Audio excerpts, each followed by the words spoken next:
Hello friends, in our last episode, we had seen the composition of jury which was done under the Fox-Libel Act 1792.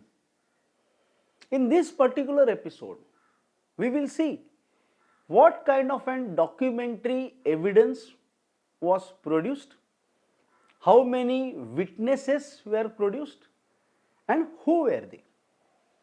It is important to note that in all 15 exhibits were given by government, or you can say 15 documentary evidences so called were given by the prosecution.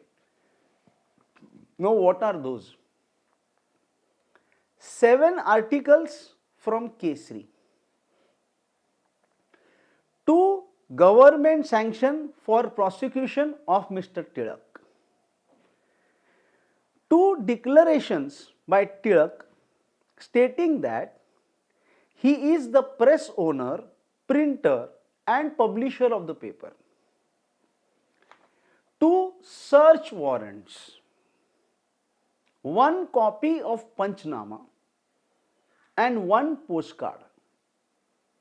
So this was the only documentary evidence which was tendered by the prosecution during the entire course of trial. 7 articles, they are of Tilak, 2 prosecutions, 2 declarations, 2 search warrants. So 6 are mere government records. Whether they really have an impact on trial, are they enough to convict a person in the trial? We will see subsequently. 1 Panchnama and 1 postcard.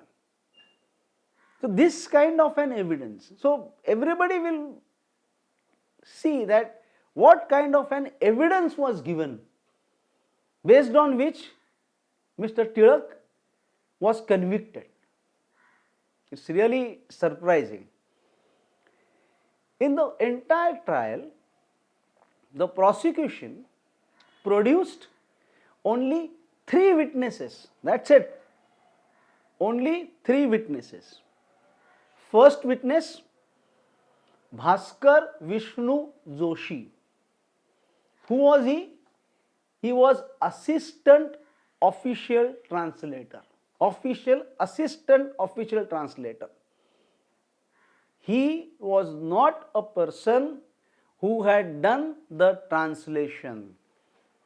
The main official translator was never called in the court, and because of which Mr. Tilak did not get a chance to cross-examine the person who has done the translation.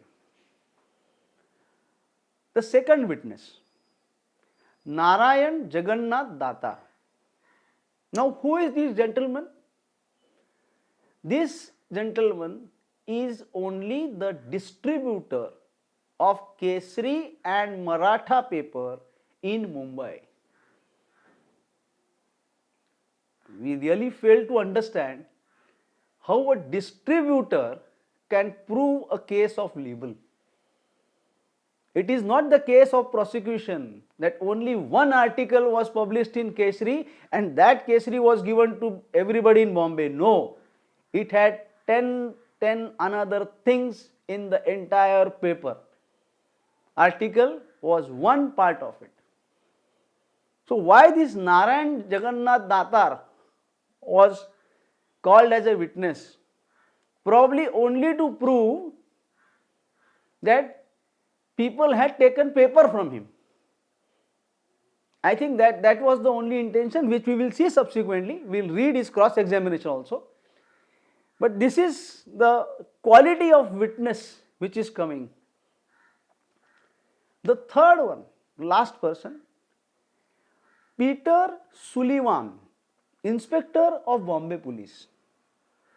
Now what this gentleman does is, this gentleman obtains a warrant from a magistrate for the search as regards the house of Mr. Tilak. Now there are certain discrepancies in that also, we will see in our next episodes.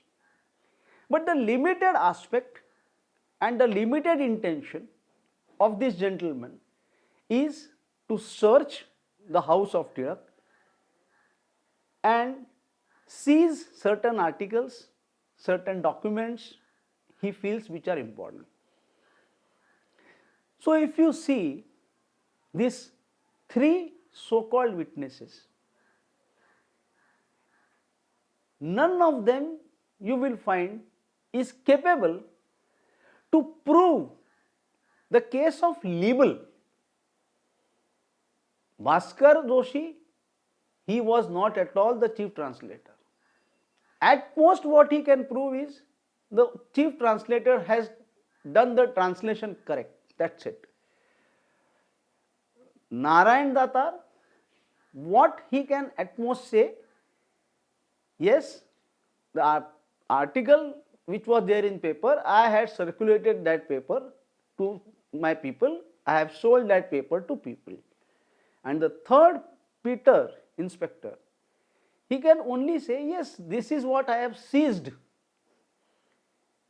How are you going to prove from this